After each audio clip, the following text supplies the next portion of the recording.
The Genin exams were over, and Naruto Uzumaki was sitting at the counter of Ichiraku Ramen. A brand new, shining Konoha headband was on his forehead. Beside him sat Iruka Sensei, whose eyes held the pride of a teacher and the affection of an older brother. Naruto, from today you are not a student but a shinobi. This was the moment Naruto had dreamed of since childhood. Acceptance, recognition. He picked up his chopsticks and happily began to eat his ramen. But then silence fell. From the deep darkness of his mind, from behind the seal, a heavy demonic voice echoed. This isn't affection. It's pity, kid. Kurama's voice was clear and chilling for the first time. This human being is kind to you because you are worthless. Alone. Reject the will of fire and his pity. There's only one truth in the world of shinobi, and that is absolute power. Naruto's hand stopped in midair. The noodles fell back into the bowl, and he looked at Iruka and wondered, is that smile truly genuine, or just an attempt to keep the demon fox quiet? Kurama's words were etched into his mind. That night, Naruto made a decision that would change the future. He chose Kurama's power over Iruka's will of fire. From the next day on, Konoha saw a new, darker version of Naruto. His old innocent pranks became dangerous crimes. He would plant explosive attacks in shops. He would set up traps for civilians that caused them serious injuries. The villagers, who previously only avoided him, now openly hated him. He's not a kid, he's a monster. The whisper had now become a roar. The dream of becoming Hokage was still there, but the definition had slightly changed.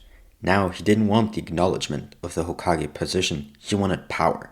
He wanted to become a Hokage so that no one would dare look down upon him.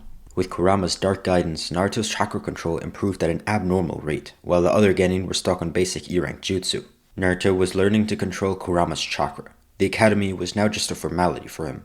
The rivalry with Sasuke Uchiha was now a childish squabble. He would try to brutally dominate Sasuke in every sparring session they had. Sakura Haruno, who used to consider him annoying, now trembled, seeing the killing intent in his eyes. When Team 7 formed, Kakashi Hatake, who had been an Anbu captain, immediately noticed that Naruto was not normal. His eyes held a darkness like that of a rogue ninja's, like Zabuza. During the bell test, when Kakashi spoke of teamwork, Naruto ignored him. Teamwork is for the weak. He trot straight at Kakashi, but not with normal taijutsu. He leaked Kurama's red chakra, the speed and power of which shocked Kakashi.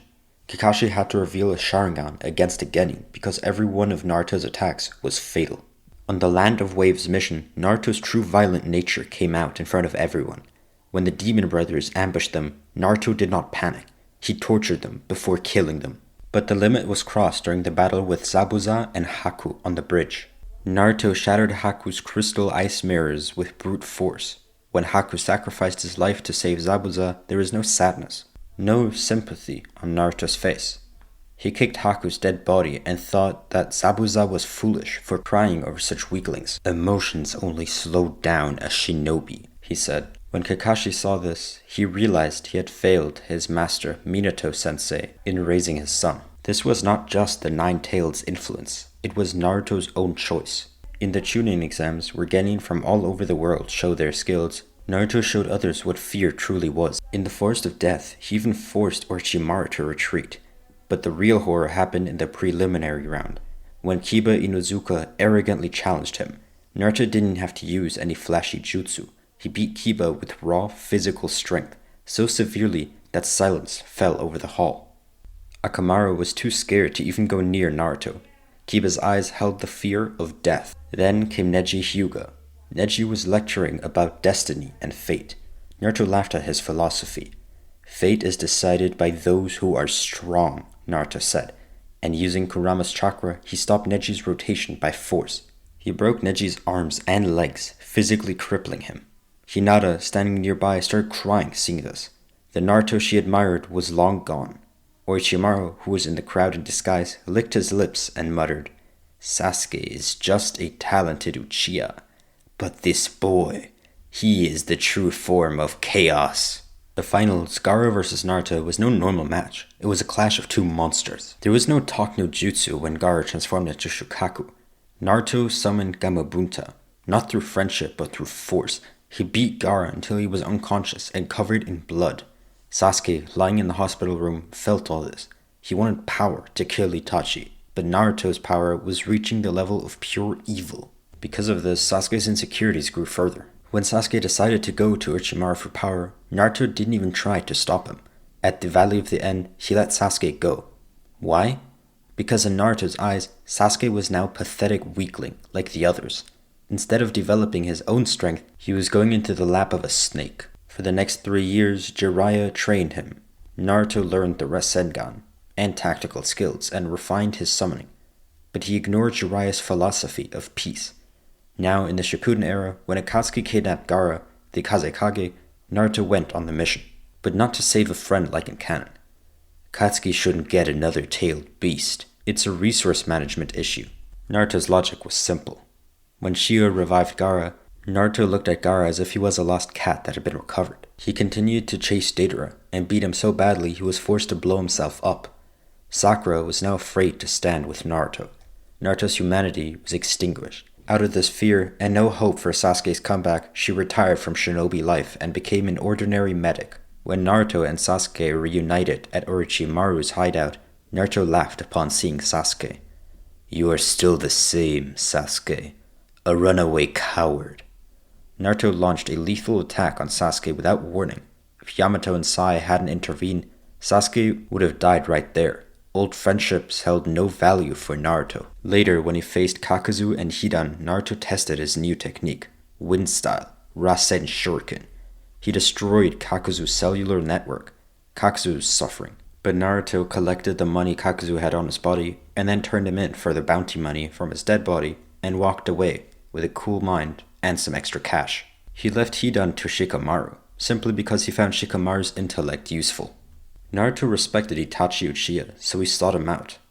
Itachi's skills and his cold logic challenged Naruto to a fight. Sasuke was still on his revenge journey, but Naruto overtook him in speed and arrived at Itachi's earlier. He tracked down Itachi before Sasuke could arrive, and a fierce battle erupted between Naruto and Itachi. Itachi's Susanoo and Amaterasu couldn't hold up against Naruto's six-tailed cloak. Naruto shattered Itachi's defense with brute force and Kurama's almost infinite chakra supply. When Sasuke arrived, it was raining, and Itachi's corpse lay on the ground, and Naruto stood over it. Sasuke's entire existence, his revenge, his life purpose, everything was stolen by Naruto. Sasuke wanted to go mad with rage, but for the first time, he felt Naruto's true terror. He understood that he could never win against this beast. After this, when Grandpa Toad called Naruto to Mount Miyaboku to teach him Sage Mode, he refused. "I have Kurama. I have no need for the natural energy of frogs." When Pain attacked Konoha, Naruto was not in the village. He was sitting on a nearby hill watching the spectacle. When Pain used his Shinra Tensei to turn all of Konoha into a crater, Naruto didn't even blink. "See, Naruto," Kurama said. "This is their will of fire. Just ash and dirt." When the village was destroyed, Naruto descended. Not to save the village, but to show his dominance. He single-handedly destroyed the 6 paths of pain, going to Nagato.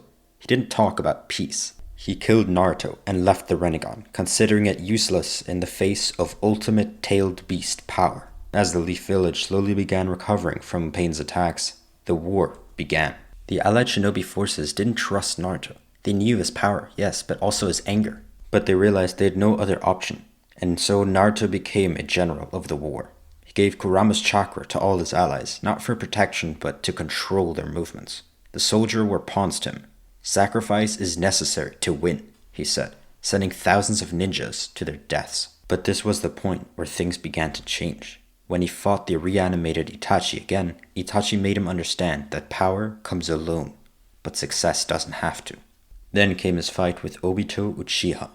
Seeing Obito's broken dreams and his loneliness, Naruto saw his own reflection in his own enemy. He realized that if he continued on this path, he too would end up like Obito, bitter, alone, and broken.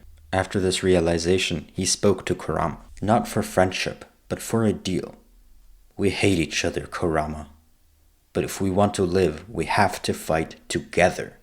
As equals, you and I." Kurama started respecting Naruto's new maturity, and decided to agree to his new deal. Instead of manipulating this young child, Kurama would now become his ally. Against Kaguya Otsutsuki, Naruto coordinated with Sasuke for the very first time. Together, They sealed the final boss. Finally, after the war ended, the world had changed a lot. Naruto had changed. He and Kurama officially apologized to the Allied forces and to the Leaf Village. The apology came from a genuine realization that power without purpose is just destruction. And Naruto personally vowed to help rebuild the Leaf Village, though still reeling from Pain's attacks. Sasuke saw this mental evolution in Naruto. The one he considered a monster was now starting to be liked amongst the villagers of the Leaf. The final battle at the Valley of the End never happened, because Sasuke had already accepted that Naruto was superior in power. After years of a new Naruto being helpful to those around him, many expected him to become the next Hokage. The villagers now both feared and worshipped his power. But when he was nominated on the inauguration day, Naruto shocked everyone. A Hokage is someone who stands in the sunlight and shows the way to everyone through peace. I was raised in darkness. That suits me better, he told the council. In an unexpected twist, Sasuke Uchiha was made the 7th Hokage, fulfilling Madara's dream of reuniting the Uchiha with the rest of the Leaf Village and Hashirama's descendants. Sasuke, who sought redemption for his acts, took on the responsibility of Hokage to atone for his sins and protect the Leaf Village.